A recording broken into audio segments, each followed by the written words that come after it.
Welcome to the Three Martini Lunch. Grab a stool next to Greg Columbus of Radio America and Jim Garrity of National Review. Three Martinis coming up. Hey, really glad you're with us on the Thursday Three Martini Lunch. We're brought to you today by Coastal, and get ready for a wild Three Martini Lunch because as we sorted out the topics today, Jim's last words were in no particular order. So, Jim, that means they've got shards of all three in some cases, I guess. So let's dive right in. You know, a few weeks before the presidential election, some folks like the New York Post and others reported that a laptop that Hunter Biden had left at a Delaware repair shop had contained some pretty sensitive things, including evidence potentially of corruption, maybe some really unsorted and possibly illegal images. But the media decided that was a Russian disinformation campaign. They even got a bunch of old career officials to suggest such a thing. And so most of the media buried the story. Well, guess what? Hunter Biden is under investigation, and he has been for 2 years. He said yesterday in a statement through his father's presidential transition office, which I thought was interesting, that it was a tax issue that's being investigated by the U.S. Attorney's Office in Delaware. But as usual with Hunter Biden, there's more to the story. Politico. The federal investigation into President-elect Joe Biden's son Hunter has been more extensive than a statement from Hunter Biden indicates, according to a person with firsthand knowledge of the investigation. On Wednesday, Hunter Biden said he'd been contacted about a tax investigation out of the U.S. Attorney's Office in Delaware. In addition to Delaware, the Securities Fraud Unit in the Southern District of New York also scrutinized Hunter Biden's finances, according to the person with direct knowledge of the investigation.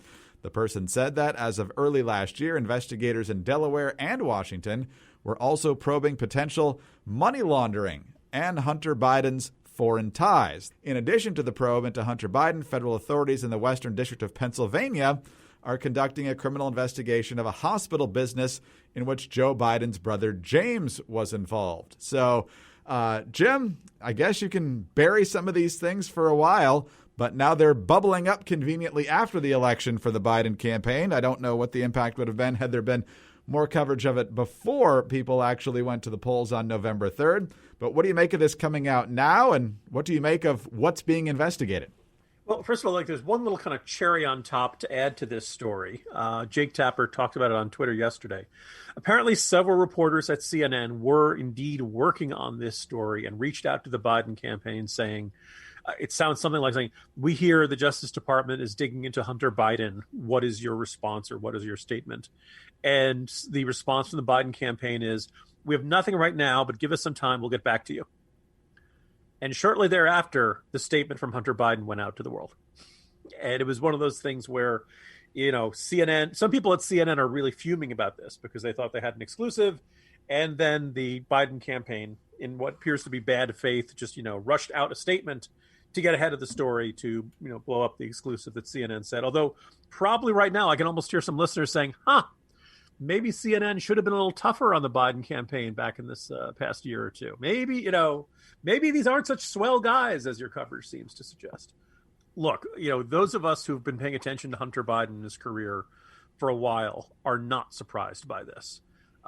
Maybe some of the details are surprising, but as I laid out in a very lengthy and very detailed timeline back more than a year ago, this is kind of the MO for Hunter Biden his entire career. He has not been a man who thrives on his own 2 feet and unconnected from his father's history. He's been a lobbyist. He's been involved in a variety of financial organizations that all have had some sort of business before the U.S. government.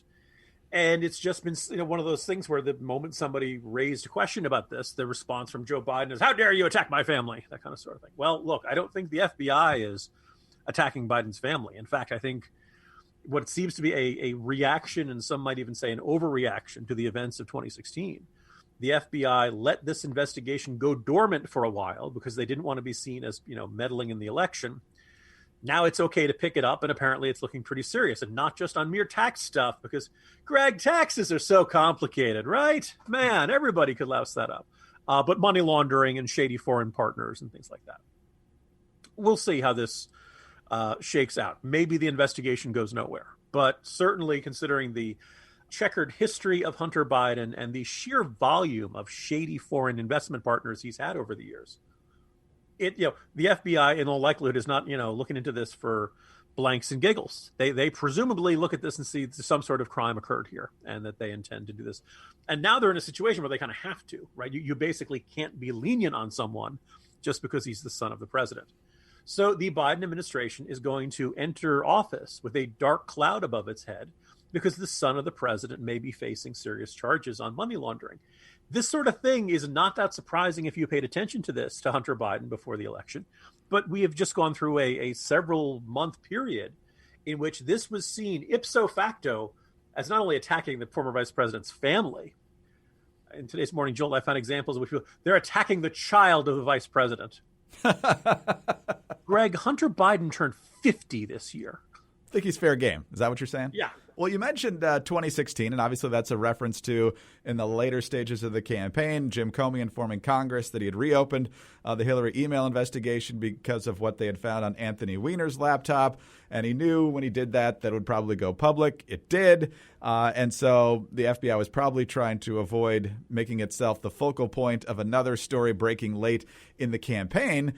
But that still raises the question, did they do the right thing here? Because if there's alleged criminal activity, don't you have to pursue the case? You're replacing one potential bad decision in which the FBI makes decisions that could affect the outcome of an election with another bad decision, which is the FBI refuses to pursue actions, and that refusal to pursue an investigation ends up influencing the election. I don't know that if word had broken in the autumn or even the summer of 2020 that Hunter Biden was under investigation for a role in money laundering. First of all, Democrats would have unbelievable traumatic flashbacks. Feel like, oh my God, history is happening, repeating itself. It's happening all over again. But, look, I guess we won't know until the investigation is complete. And by the way, we should note, I remember this from a couple investigations into like Michael Steele going back years. The FBI doesn't always announce, we have completed our investigation. There was nothing there. Everything's fine. I don't know if they feel whether they should be required to do that. But if your name came up in investigation and then nobody ever hears from it, you've always got this taint, this cloud over you, this suspicion. Well, you were investigated for something, but nobody ever charged you with anything. Where do you go to get your reputation back? Look, it's possible the FBI looks at all this, concludes they don't have a case, and walks away. And as far as we know, Hunter Biden has not committed a crime in these circumstances. And, then life will go on. But if there's an indictment, I think there are a whole bunch of people who will be asking very fair questions about whether he could have and should have been indicted sooner, and that the FBI felt required to hit that pause over a attempt to influence an election. But here's the thing. If the nominee's son is a crook, maybe voters should know that, shouldn't they? I think so. And that leads to my last question on this, which I think is another indictment, and that's the media. I think this is almost a question that doesn't even really need to be officially answered. But if all the facts of the case are exactly the same, but it's a Trump kid who left the laptop at the computer shop, you think the mainstream media chalks this up to Russian disinformation? Oh my God! First of all, no. But like, if this had been involved, one of the other, look, the meeting with the Russian woman, and it turned out to be about adoption. Greg, how many weeks did we spend discussing that? And the idea that this was ipso facto evidence that the Russians had been, influencing Trump's campaign from the start, and all that kind of stuff. I have a corner post that just went up, and look, in the end, Hunter Biden is responsible for his actions.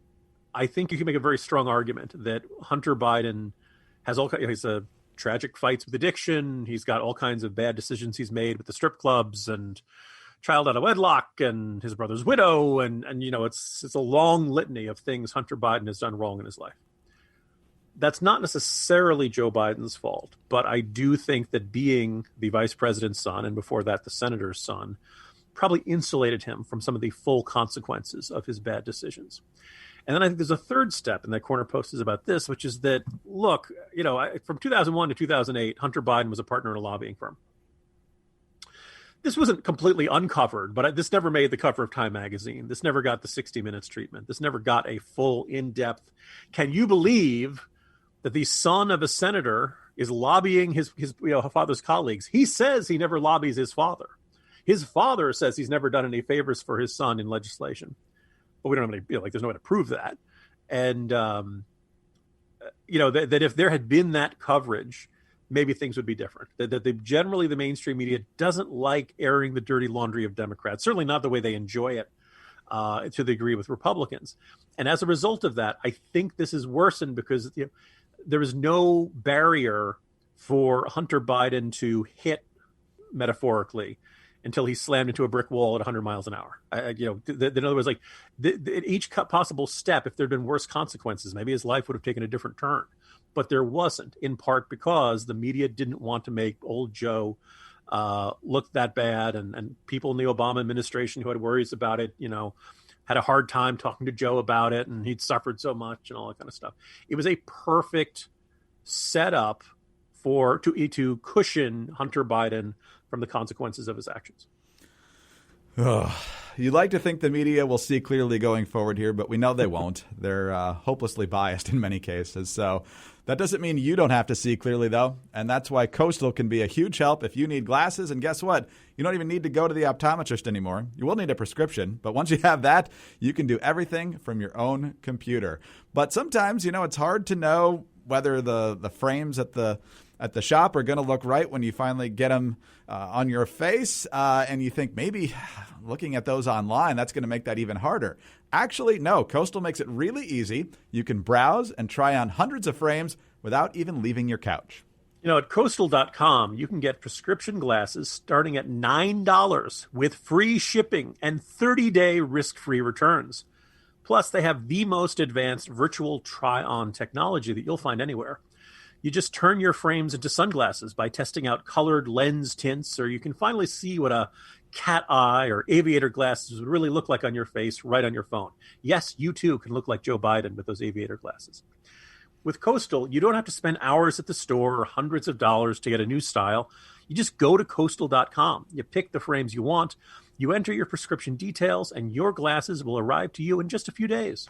I had the chance to check out this technology with Coastal, the try-on, and it really does work well.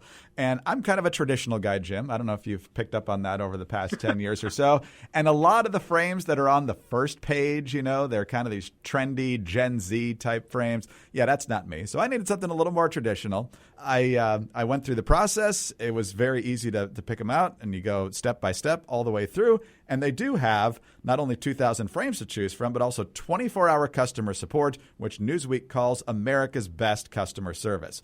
And when you buy a pair from Coastal, you can donate a pair of glasses to someone in need in just one click at no extra cost. Also, use your FSA benefits now before they run out. Now and for a limited time, they're offering 3 Martini Lunch listeners the best deal they have going anywhere. 50% off your first pair of glasses at coastal.com/martini. You get free shipping, 30-day risk-free returns, and 50% off at coastal.com/martini, but only for a limited time. So spelled COASTAL.com/martini. Some restrictions apply. All right, Jim, let's talk about a story that's certainly gotten a lot of attention on social media and beyond the last couple of days, and that's China's efforts to infiltrate a variety of political figures. Seems like they have a big operation in the San Francisco Bay Area, but they also have a mission to kind of ingratiate themselves with politicians they think are on the rise. So they're dealing with city council members, mayors, that sort of thing. And that's kind of how Eric Swalwell got swept into this story. We all, of course, know Eric Swalwell represents that area as well, I think on the Oakland side of the Bay for the most part. But he has distinguished himself for his lunacy on a variety of committees over time. But he was approached by this woman who presented herself as Christine Fang. Her real name is Fang Fang. She's now back in China after the FBI figured out what she was doing. But she became close to Swalwell. I believe she bundled some money for him. She successfully got an intern in his office. The FBI tipped him off in, I guess, 2014, somewhere around there, 2015. And according to the reports, he has cooperated with the FBI since then. We don't know what the intern was able to accomplish in that role. Fang also dealt with other political figures in California. She also struck up at least 2 romantic relationships with mayors of Midwestern cities, and hoping that they were on the rise and that they could be potential easy sources later on down the road. So China's clearly playing the long game here. And Jim, one thing that stands out in this article by Axios, and we should point out that Axios broke the story, It says Fang also had a sexual encounter with an Ohio mayor in a car that was under electronic FBI surveillance. When the mayor asked why Fang was interested in him, Fang told him she wanted to improve her English. So, Jim, there's plenty of jokes going on about Eric Swalwell, and I'm sure we'll contribute to those to some extent. But it's very troubling how easy some of these figures are to be marks for the Chinese. And as the old saying goes, if you wonder why a person who might not normally be interested in you is really interested in you, you might want to think a little more carefully about that. Yeah, there's a lot to go over in this, Greg. Among them, if Chinese intelligence is sending over attractive young women to target politicians on the rise, and they ended up selecting and targeting Eric Swalwell, maybe Chinese intelligence isn't as sharp as we think they are. To say nothing of the mayors in Ohio. Yes, the English lessons line did indeed jump out at me. We should point out, if you read a little further down in the story there, Greg, it does say she learned a lot of phrases for affirmative and various religious phrases in the course of those lessons. Eric Swalwell is not one of my favorite people. In fact, Eric Swalwell is probably one of my least favorite members of Congress. And I should reveal to listeners now, Greg and I discussed doing talking about this story yesterday, but I felt that based on what we saw in that Axios article, we don't know whether it was rather obvious that, Fang was a Chinese spy. If she, comes up to you and says, hello, rising star in American politics, do you happen to know any national security secret, or whether it was, she seemed like just any other, person who'd be involved in politics and interested in fundraising and interested in placing an intern and all kinds of things like that. She could have been very obvious. She could have been very not obvious. And I don't think it's necessarily a bad reflection on Eric Swalwell. We don't know whether there was a good reason to suspect this or whether he thought she was just another woman. And, according to that Axios article, as soon as the FBI gave him that defensive briefing, he cut off all contact, and that's fine. But look, based on this story, Fang used sex as a tool to get closer to certain politicians. And while that Axios article did not say whether the two of them ever bumped uglies, so to speak, Swalwell is not saying whether he and Fang ever did the horizontal mambo. Now, here's the thing. If an attractive woman who's been accused of being a Chinese spy, if you did not have sex with her, most congressmen are very quickly going to say, no, I did not have. When the answer is, I don't want to say, that's a strong indicator that the answer really is yes, and they don't want to say. And if he did indeed have relations with her, get to know her in the biblical sense, then in fact, yes, then this is a fairly big deal. Marco Rubio did an interview in which he said, look, it's going to be very tough to keep this guy on the House Intelligence Committee.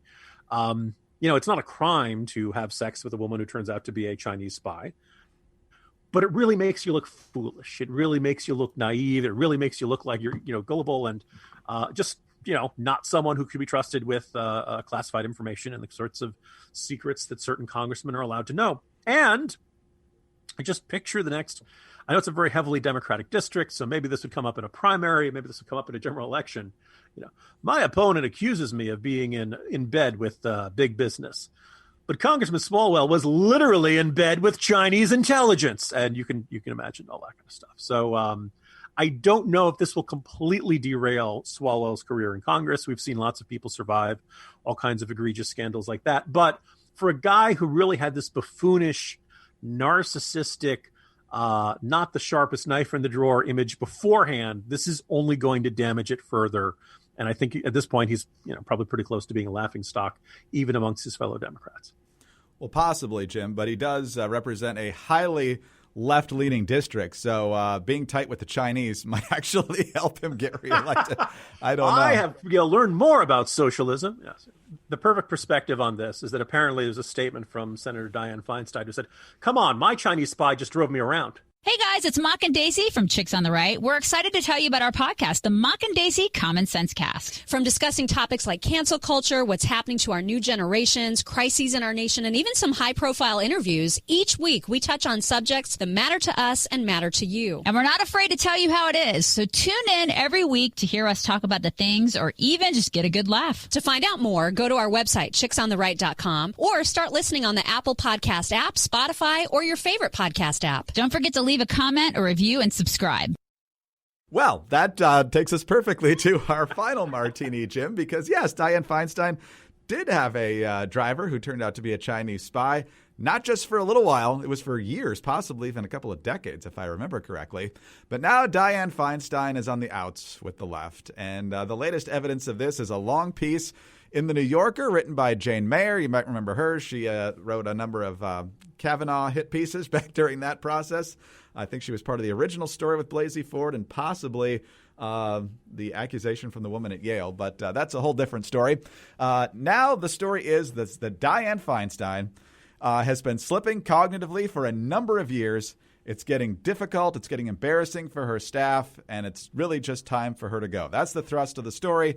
The evidence is that she asked the exact same question to Jack Dorsey from Twitter at a hearing recently with the exact same inflection, with no clue that she had just asked it a few minutes ago, which would obviously be a little bit disturbing. The left was very unhappy with her handling of the Amy Coney Barrett hearings, where she called her impressive, I think, and then she told Lindsey Graham he ran one of the best hearings and then hugged him, which, of course, is enough to get you ostracized from the party.